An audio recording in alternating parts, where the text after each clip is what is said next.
Assalamualaikum warahmatullahi wabarakatuh. Salam jumpa lagi untuk pendengar setia 93,7 Radio Gama FM untuk yang lebih baik. Juga penonton setia channel YouTube kami. Saya Ida Fahri hadir lagi untuk program parlemen kita. Seperti yang kita ketahui bahwa program parlemen kita ini menghadirkan para legislator kita di DPRD Kota Makassar dan kita akan ngobrol-ngobrol seputar satu tema yang sayang sekali kalau tentu saja Anda lewatkan begitu saja. Oke, satu legislator sudah bersama saya. Saya coba perkenalkan untuk tamu saya kali ini. Ada Adinda Adi Akbar SPD MM dari Komisi D Bidang Kesra DPRD Kota Makassar. Assalamualaikum, apa kabar? Waalaikumsalam, alhamdulillah baik Ibu. Oke, kita berbicara santai ya. Jadi kita bicara santai saja seputar bagaimana pemuda ya, yang ada di Kota Makassar. Nah, sesuai dengan tema kita ya, Dinda, bahwa juga potensi generasi muda dalam membangun kota. Tentu banyak hal yang kita lihat di sini. Ada pemuda yang tentu saja berada pada kegiatan UMKM, profesi sebagai UMKM, dan banyak hal lagi yang semuanya berpotensi tentu membuat membangun Kota Makassar seperti itu. Saya coba bertanya dulu, ini kali pertama ya program periode pertama. Periode Ya, pertama periode betul. pertama. Ya, Oke. Sehari-hari ini apa kegiatan? Kalau saya tahu ini sepertinya juga sebagai UMKM ya, pemilik UMKM. Kemudian kenapa ingin masuk ke parlemen? Apa yang menjadi motivasi untuk masuk ke dunia parlemen? jadi sebenarnya motivasi saya itu ini berbicara terkait dengan sosial. Iya. Karena kebetulan saya pelaku UMKM, Mhm.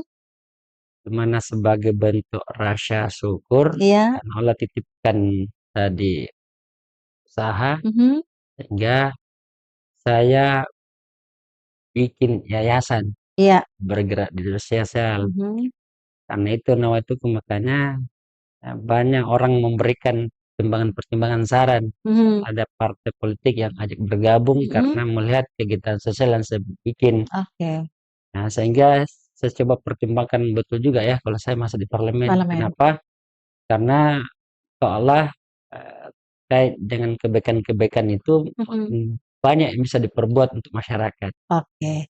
Nah, ini juga mungkin sekaligus bagaimana membawa aspirasi teman-teman UMKM Ya, begitu ya. salah satu itu ya. Salah satunya dan banyak lagi, apalagi di Komisi D ini Kesra bersentuhan Betul, langsung dengan masyarakat. masyarakat. Anda sebagai pemuda yang tangguh juga kalau melihat bahwa memang pemuda Makassar ini kalau kita lihat generasi muda Makassar ini kan punya potensi besar untuk membangun kota Makassar ya. Dikatakan juga bahwa pemuda itu harapan bangsa, kemudian menjadi agen perubahan karena Betul. punya semangat tinggi, kemudian kreativitasnya tinggi dan punya ide-ide yang baru. Bukan cuma Heeh. itu, Bu. Dia ternyata pemuda itu Oh. berani mengambil risiko. Oh, seperti itu. Iya. Nah, menurut hemat saya yang saya jalani, salah satu kunci sukses itu untuk menjadi entrepreneurship itu memang harus berani. Iya, Iya. berani. Nah, istilah berani ini dimiliki sama pemuda. Iya. Nah, hampir semua yang saya datangi itu kafe, rumah makan itu ternyata ownernya itu rata-rata anak muda, Iya. umurnya 17 tahun sampai 40. Iya. Saya pun kemarin mandiri di usia 30 tahun. Iya. Iya, kenapa? Karena saya sadari bahwa potensi yang saya miliki untuk bisa mengelola suatu unit usaha itu ada. Iya, yang pertama salah satu saya punya berani, Iya. muda, kemudian ada skill yang punya nilai jual. Ya, dengan keberanian itu saya memulai dan alhamdulillah itu jalan sampai sekarang. Iya. Jadi saya sangat sayangkan ketika ada anak muda di luar sana yang usia-usia Produktif. produktif baru dia tidak pergunakan potensi itu. Iya. Mau tidak mau dia akan jadi penonton. Iya. Iya. Karena sukses itu bukan miliknya orang kaya. Iya. Sukses itu bukan miliknya orang kalau orang berbicara harus punya turunan apa seperti Iya. apa. Jadi sukses ternyata itu sukses itu miliknya orang yang berani, Yang orang berani. yang mau memulai. Iya, itu miliknya. Oke. Karena itu yang saya rasakan. Saya bisa bikin rumah makan sekarang ada 9. Itu bukan karena modal, tapi modal keberanian doang, bukan karena modal finansial. Iya. Iya. Nah, ternyata juga Allah memberikan sesuatu apa yang kita inginkan. Iya, tinggal kita mau tidak berani itu memulai. Iya. Contoh saya kemarin waktu tahun 2018 cuma bermodalan kalau saya tidak berani memulai, pasti mau tidak mau saya akan saya tidak berubah gitu. Iya. Saya tidak berubah dan dengan semangat itu saya memulai cari Apa yang cocok. apa yang cocok. Oh, ternyata karena saya bidang saya konstruksi, cuma lama kerja di rumah makan, sehingga ternyata yang cocok itu tadi rumah makan. Passionnya adalah di kuliner. Ya, kuliner. Sehingga alhamdulillah dengan modal keberanian itu, saya coba mencari butuh modal berapa. Berani saya pinjam di tetangga. Iya. Dan alhamdulillah dapat terkumpul kurang lebih 150 juta dengan beberapa orang yang bantu saya. Membantu. Nah, sehingga saya ternyata cuma modal keberanian doang. Oke, seperti itu ya, berusaha maksimal. Berusaha.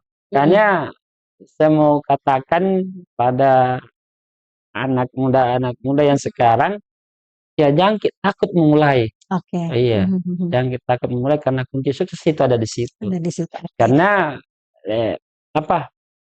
ide itu tidak bisa langsung besar, tapi berawal dengan ide kecil.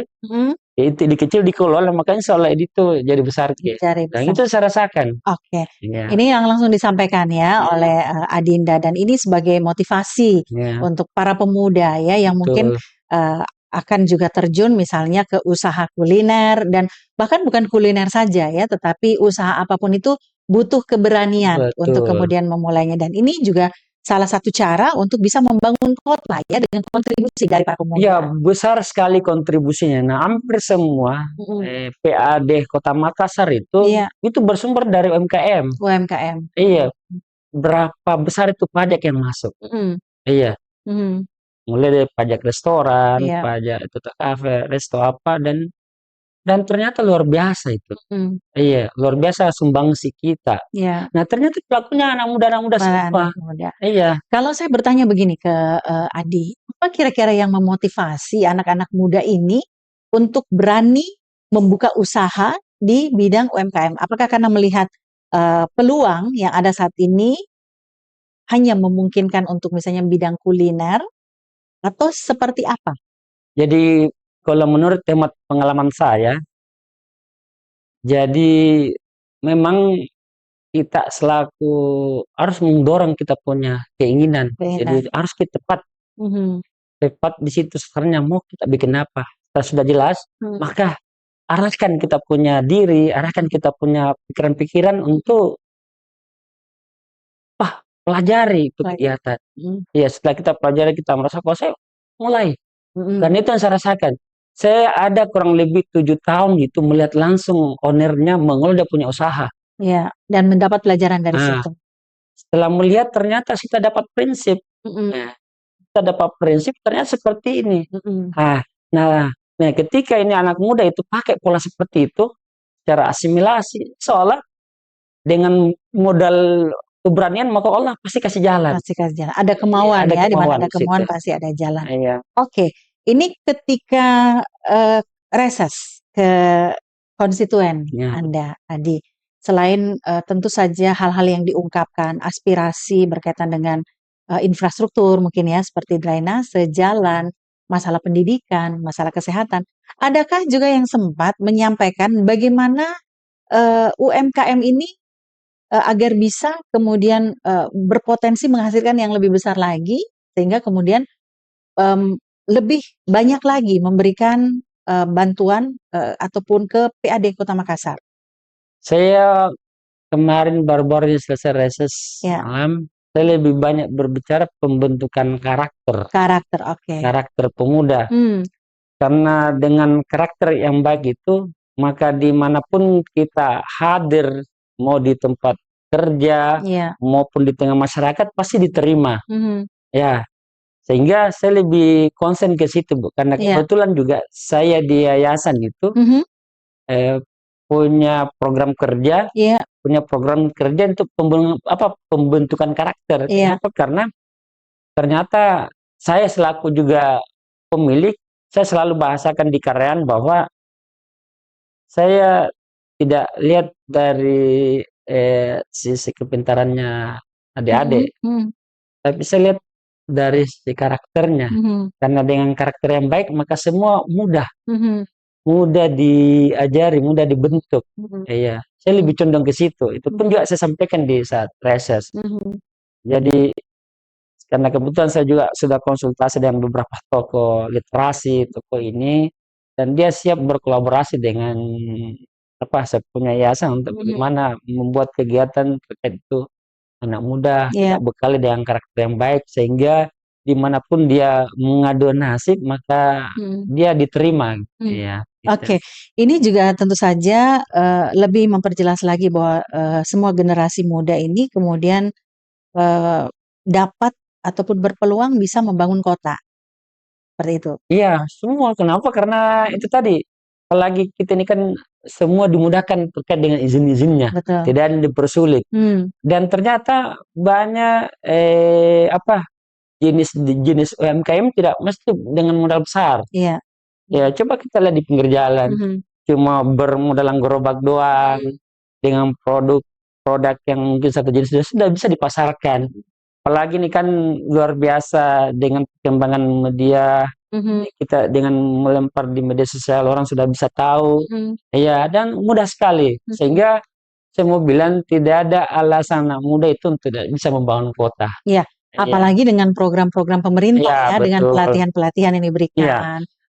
Iya betul, karena di Dinas Ketenagakerjaan sudah menyampaikan ke kami selaku anggota dewan bahwa dia punya kegiatan program pelatihan-pelatihan atau apa, bukan sekedar dilatih tapi dikasih modal. Iya. Nah, ini tinggal anak muda, tinggal apakah dia anak muda ini coba mencari tahu, kan tinggal di browsing, tinggal dia di Google mana kan bisa mudah sekali diakses. Iya. Andi melihat pada para generasi muda kita, para pemuda kita di Makassar ini, apakah memang antusias menggunakan kesempatan itu yang sudah diberikan oleh beberapa instansi di Spora juga banyak ya program-program seperti itu kepemudaan, kemudian di Snaker seperti itu kan melihat, atau masih ada yang kemudian ini perlu dimotivasi lagi agar bisa memanfaatkan usia muda menjadi generasi penerus untuk membangun kota. Ini kalau saya lihat Ibu, karena ini saya lihat ini kurang sekali, kurang di situ pemuda melirik ke sana. Kenapa? Karena terlalu banyak kegiatan-kegiatan yang tidak merangsang untuk cari tahu. Ya, baik terkait dengan pergaulan maupun tadi yang kan marak sekarang itu judi-judi di lewat HP itu ternyata sangat merusak. Sehingga dia lebih condong untuk menghabiskan waktu di depan HP-nya untuk main-main itu tadi, ketimbang mau cari tahu bagaimana dia bisa mandiri, dia bisa buka usaha. Iya, jadi saya selaku legislatif berharap bagaimana pemerintah itu cari solusi yang efektif untuk bagaimana anak muda itu diberikan motivasi, dirangsang sehingga lebih condong untuk mencari tahu informasi-informasi terkait bagaimana dia bisa memulai dia kegiatan usaha. Artinya Adi bahwa apa yang ada saat sekarang ini masih kurang dari pemerintah. Kurang. Bentuk seperti apa yang menurut Adi bisa dibuatkan program oleh pemerintah ini agar para pemuda kita ini lebih terangsang lagi untuk kemudian bisa mengubah pola hidupnya yang kurang bagus menjadi lebih bagus. Jadi sebenarnya kalau saya saran di pemerintah ini kan kita bisa lihat di mana mereka titik-titik kumpulnya. Iya. Ini kan jelas itu anak muda banyak, pasti dia banyak ke kafe, banyak ke tempat-tempat hiburan. Nah, kalau saya saran ke pemerintah kota bagaimana ada di situ semacam apa yang kita bisa jadikan edukasi di sana, tempat jadi edukasi untuk menyampaikan bahwa pentingnya untuk anak muda mengasah dia punya diri terkait dengan skill-skillnya yang punya nilai jual. Iya. Jangan kan begini, kan banyak orang belajar tapi tidak ada nilai jualnya. Banyak pelatihan-pelatihan yang dihadirkan pemerintah kota tapi tidak bisa langsung menghasilkan income. Artinya programnya mungkin ditambah yang bagaimana yang banyak yang bisa menghasilkan income. Ini banyak. Jadi anggaplah dia begini. Mereka dilatih membuat produk, tapi produk itu bisa diperjualbelikan langsung. Iya. Tidak harus saya masuk kerja dulu tempat ini. Nah itu yang sebenarnya harus banyak. Karena kan kita begini tuh. Anggaplah saya belajar skill seperti bikin produk kerajinan tangan. Tapi bingung setelah saya bikin itu mau kemana? Pasarnya kemana? Pasarnya kemana? Sehingga kita jenuh untuk itu. Tapi kan enaknya kita lebih banyak termotivasi ketika kita sudah latihan buat produk lantas sudah bisa dijual kan enak, langsung bisa menghasilkan income. Setidaknya kalau menambah motivasi itu luar biasa, ada untung di situ. Nah itu yang kurang saya lihat. Iya, itu yang kurang. Contoh kemarin saya coba sharing sama kan ada yang sampaikan ke saya, itu sana si anak jago bikin begini. Jago bikin ini, bikin mata. Saya tanya, kenapa tidak dilanjut? Dia habis modal tapi bingung di mana mau pasarkan, tidak ada yang beli. Nah itu yang bikin anak-anak yang kurang ini. Tapi enaknya itu kalau setelah diajari sudah bisa bikin produk mandiri, langsung ada pasarnya enak. Sama dengan saya. Kenapa kemarin saya berani langsung bikin rumah makan? Karena saya lihat langsung. Kalau saya bikin rumah makan itu ada pasarnya. Kenapa? Karena saya lihat apa yang dikelola saya punya bos. Iya. Sama dengan ini, ketika pemerintah melakukan satu tadi pelatihan-pelatihan, pastikan dia dikasih semangat melihat langsung di sini aku bisa pasarkan. Dan pasti di ini. Pasti anak-anak semangat. Iya. Nah itu kurang di situ saya lihat. Hanya pelatihan saja yang diberikan, tapi pasca pelatihan itu ada. Ini masih harus diperbaiki lagi. Betul. Ya. Untuk makanya saya di yayasan itu mencoba untuk membuat pelatihan yang memang punya nilai jual. Kan simpel, kita ajari anak-anak jadi content creator, dia bisa kita bermitra sama pengusaha-pengusaha. Iya. Kita ajari anak-anak bikin mengolah suatu produksi, bikin kue, bikin apa kan enak, bisa langsung kau pasarkan di kafe-kafe, kau pasarkan begini. Oke. Keluhan yang disampaikan oleh biasa para pemuda ini yang punya usaha nih, Adi, selain tadi bahwa ada yang punya potensi untuk berusaha tapi kemudian bingung pemasarannya kemana. Itu salah satu keluhan yang disampaikan. Apalagi yang biasanya dikeluhkan. Karena ini penting untuk kita ketahui agar jadi bisa membawa aspirasi ini kan, menyampaikan nanti kepada pemerintah untuk dibuatkan ataupun ada hal yang seperti itu dibuat agar hasil kerja ini kemudian bisa dipasarkan, bisa dibantu pemasarannya. Jadi sebenarnya kalau saya lihat memang pemerintah harus hadir di tengah-tengah itu. Terutama pemula-pemula. Jadi bagaimana kalau bisa, bagaimana pemerintah hadir merangsang dia dari segi pemasarannya kalau perlu. Itu produk yang dihasilkan tadi pelaku UMKM yang baru itu bagaimana pemerintah beli. Sambil melihat perkembangannya. Sehingga dia semangat. Iya. Jadi anggaplah ini ada anak muda bikin produk kue. Ya kalau perlu pemerintah dari situ ambil biar berapa, untuk modal mereka. Sembari kita lihat kualitasnya. Kalau ternyata kualitasnya kurang bagus, mereka diajari lagi. Kan hampir saya lihat begini. Biar dimanapun itu tempat produk dibuat, ketika dia kualitasnya bagus akan dicari. Ya akan dicari. Iya. Nah, di sini bagaimana pemerintah hadir membeli itu produk sembari dicoba terkait dengan kualitas apa kekurangan-kekurangannya, maka pemerintah hadir untuk memperbaiki sehingga ini tumbuh ini dan yang lain yang melihat itu apa Ingin merasa juga, ingin juga. Kenapa? termotivasi. Karena dibantu. Iya, ada juga di tetangga saya juga bikin, bahkan dia muncul kecemburuan sampai dia salah stigma itu ke saya, kok pakai Akbar, kenapa kok ada pembelimu, saya tidak. Iya.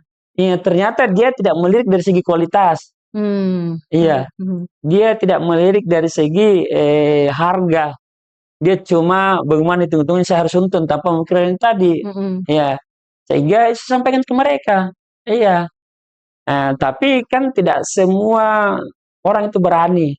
Ada yang ragu takut jangan sampai saya tidak kembali modal apa. Tapi kalau pemerintah hadir pasti orang semangat semua. Oke. Iya. Ini yang diinginkan ya, Iya. bahwa pemerintah harus terlibat hadir. lebih jauh. Betul. Karena kalau dikatakan tidak hadir ya tidak mungkin juga. Iya. Bahkan program-program sudah dihadirkan, tapi lebih jauh ini pemerintah harus hadir untuk mengawal ini. Mengawal. Oke. Bagaimana dengan UMKM yang kemudian berhasil? Ini juga tanpa terlalu banyak misalnya campur tangan dari pemerintah untuk pemasarannya, misalnya yang ada di pinggir-pinggir jalan kan itu mereka juga setelah diberikan pelatihan, setelah mereka kemudian diberikan juga pemahaman yang lebih khusus lagi dari Dinas Koperasi dan UMKM, kan di sana ada saya lupa namanya apa itu, yang memang diajarkan bagaimana pembuatannya, kemasannya, ya seperti itu, kemasannya, dan juga diajarkan bagaimana cara memperkenalkan produk dan bagaimana cara kemudian mereka untuk bisa memasarkan. Jadi sebenarnya ketika anak muda itu mau cari tahu, tidak ada yang susah. Semua itu sudah ada di YouTube, ada semua, tinggal kita. Nah, makanya orang-orang yang sukses sering mengatakan bahwa ketika kita sudah memulai, maka kerja cerdas yang harus dihadirkan. Iya. Kerja cerdas itu dalam artian bagaimana apa yang kita kerjakan selalu dievaluasi. Selalu kita lihat lirik, apa kekurangan-kekurangan ini. Ini hari kenapa kenapa pembelinya kurang, ada apa. Nah, itu kerja cerdas. Banyak orang ketika melakukan suatu pekerjaan itu atau membuat suatu memasarkan, dia cuma memasarkan menunggu tapi tidak melihat apa sebenarnya yang kurang ini sehingga orang kurang datang. Contoh kalau saya, ternyata kapan saya bertangkan dengan konsep seperti ini, maka pembeli akan lari. Maka saya harus upgrade. Iya, mulai dari tampilan, mulai dari arsitektur tempatnya. Ternyata harus begini, karena kapan itu tidak, kita akan dikalah dengan pesan-pesan baru. Nah ini pemuda-pemuda harus lebih kreatif, lebih banyak belajar mengarah ke situ. Kenapa? Karena banyak orang juga mempelajari UMKM yang ada, apa sebenarnya nilai lebihnya sehingga dia ramai begitu. Iya, kan banyak sekali lagi tontonan di Makassar itu untuk bisa diciptakan. Iya, seperti orang Cina yang punya prinsip bahwa tadi kita seperti ATM, amati, tiru dan modifikasi. Ketika itu dihadirkan, insya Allah akan sukses itu kita punya usaha. Iya. Nah ini yang kurang juga. Dia cuma melihat di luarnya tapi tidak melihat di dalamnya. Iya. Nah yang namanya seperti itu kita betul-betul totality mengamati apa sebenarnya punya nilai lebih sehingga bisa unggul. Iya. Oke. Ini perekonomian, dari sisi perekonomian yang kemudian generasi muda bisa ikut di dalamnya untuk membangun kota ya. Betul. Program yang sudah ada kan ini yang dihadirkan oleh pemerintah saat ini untuk para pemuda. Ini di luar dari UMKM begitu ya. Kan banyak hal juga yang kemudian menjadi titik perhatian pemerintah, bukan hanya UMKM saja kepada para pemuda, tapi banyak hal lain yang kemudian juga ini dibuatkan program. Kalau Akbar sendiri, Adi sendiri melihat seperti apa program-program yang sudah ada ini?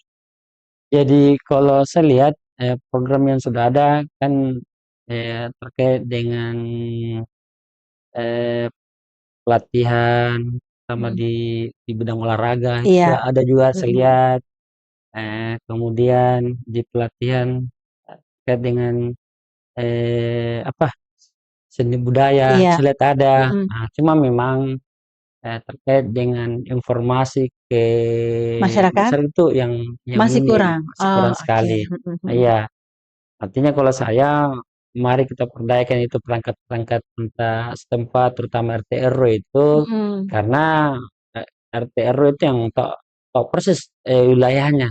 Oh, yang mana warga yang punya anak umur sekian, Itu yang diikutkan. ya itu diikutkan supaya betul-betul tuh merata.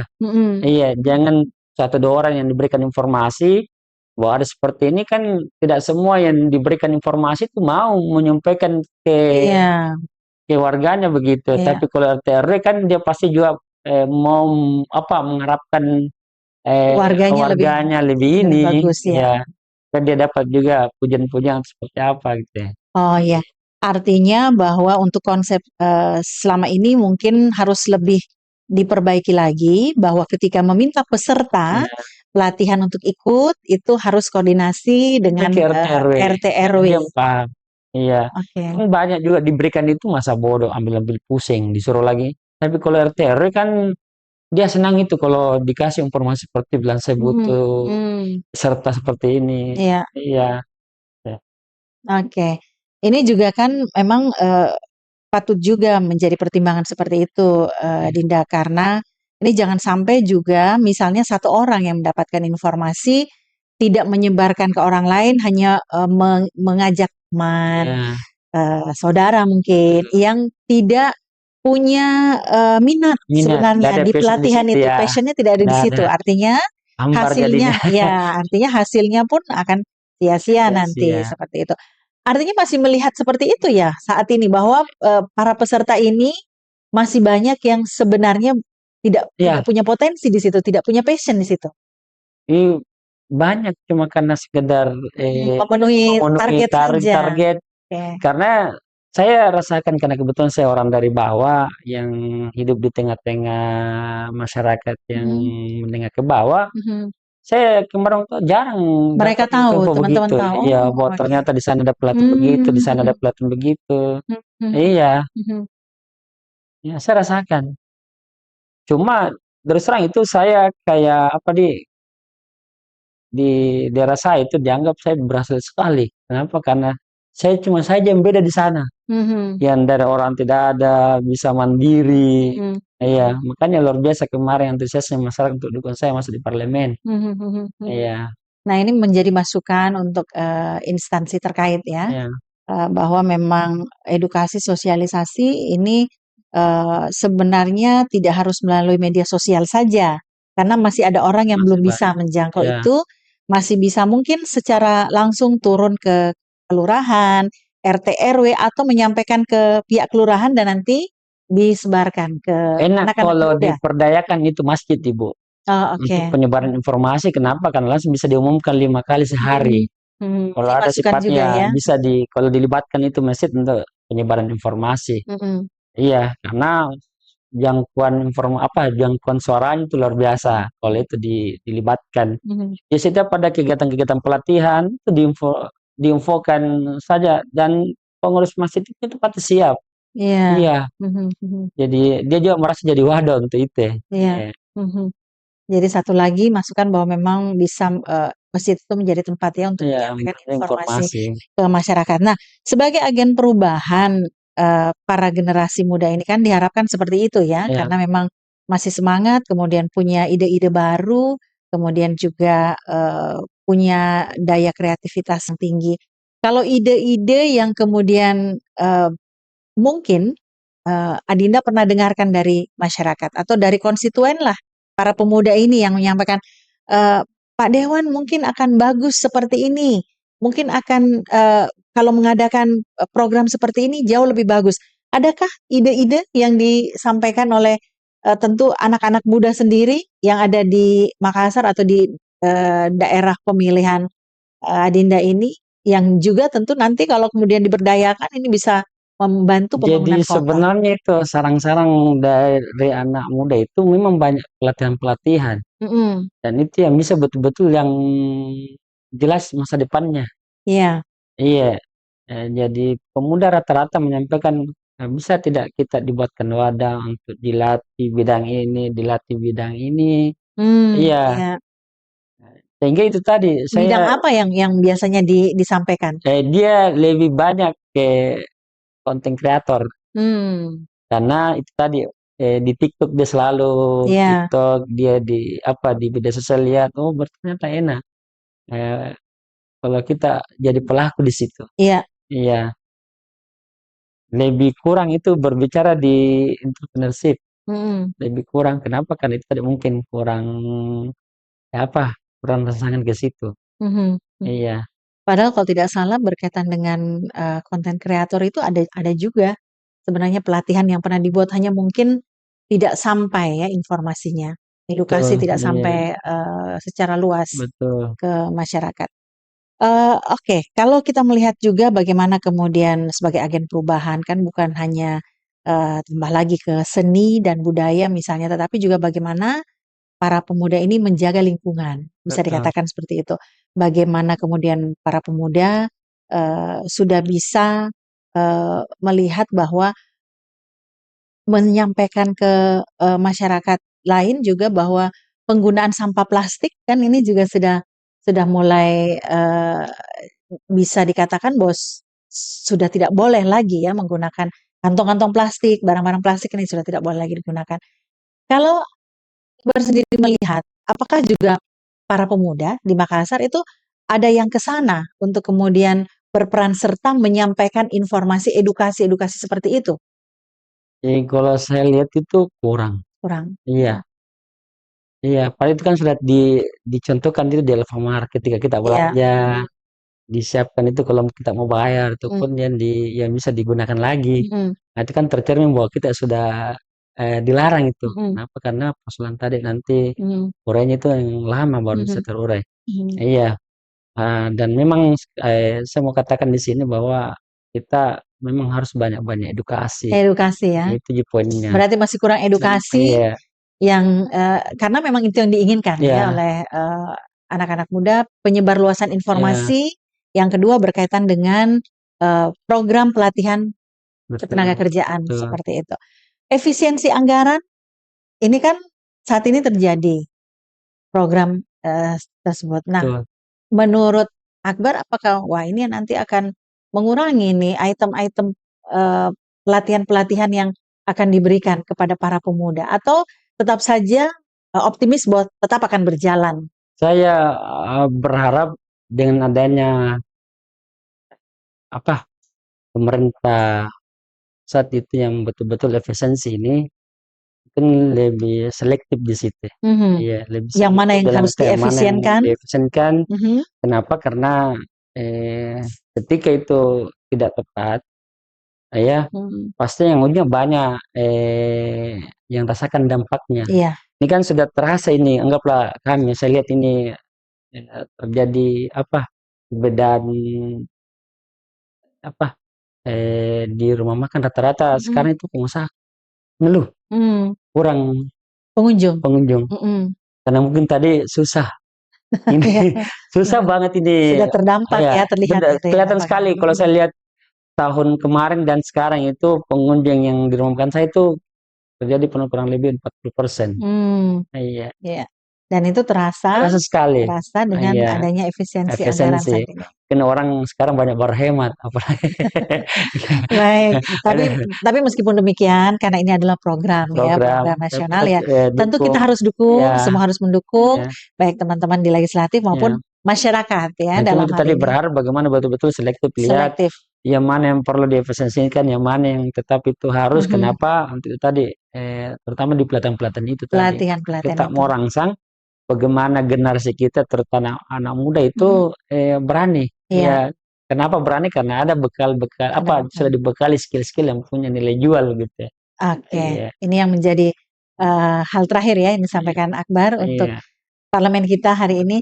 Terima kasih Adi Akbar sudah hadir untuk Sama-sama parlemen Ibu, kita. luar biasa buat saya. Iya, dan tentu saja apa yang disampaikan ini sebagai motivasi juga dan tentu menjadi masukan-masukan juga ya untuk kemudian bisa lebih lebih edukasi lagi ke masyarakat, sosialisasi lagi ke masyarakat luas berkaitan dengan program-program pelatihan yang diperuntukkan untuk para pemuda, karena masih banyak yang belum tahu bahwa ternyata ada program pelatihan dengan jenis Itu seperti kalau ini. saya pemerintah harus kaji program apa yang harus diturunkan ke bawah, betul-betul punya nilai jual langsung. Oke. Iya, Punya jangan nilai jual. semata-mata untuk memenuhi itu tadi. Memenuhi target yang saya Tapi ternyata tidak berefek. Iya, baik. Sekali lagi terima kasih sudah hadir untuk program parlemen kita, dan terima kasih juga untuk penonton setia channel YouTube kami, juga pendengar setia 93,7 Radio Gama FM untuk yang lebih baik. Saya Ida Fahri, mohon diri dan sampai jumpa. Saya Adi Akbar, makasih atas perhatiannya. Sukses ke semua.